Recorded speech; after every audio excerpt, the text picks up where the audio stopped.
All right, plateaus are an inevitable part of the training process, but how we handle them will greatly impact our long-term gains. Now, if you guys are enjoying the content, please like and subscribe. For consultations, custom programs, free programs, visit the website.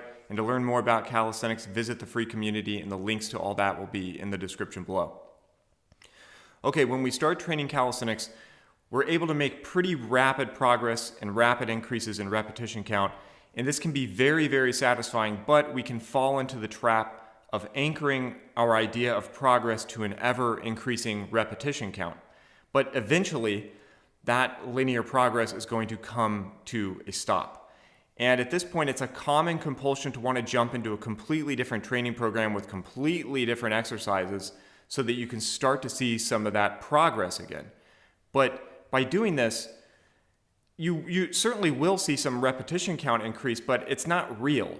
By adopting something new, you're fundamentally making yourself into a beginner again just so you can see those beginner gains and satisfy your need to increase your repetition count. But instead of chasing beginner gains, pursue mastery. So plateaus are a signal, and they signal that your beginner gains might be coming to an end.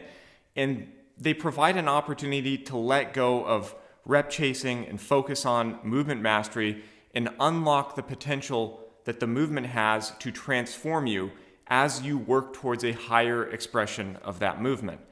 If, for instance, you've stalled out on your basic pull-up and chin-up variations, take the time away from trying to add repetitions and instead use the plateau as an opportunity to improve your movement mechanics, your range of motion, your control, your mind-muscle connection, and over time, the process of consciously refining your technique to the point where those refinements are fully integrated and natural with every repetition, that will result in huge improvements in strength and muscle mass.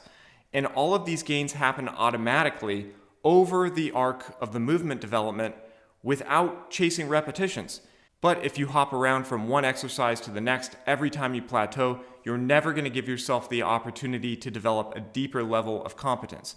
It's like if you had the goal of learning a second language, and every time your progress slowed down and things got difficult, you quit and you picked up a new language just so you could feel like you were making progress again.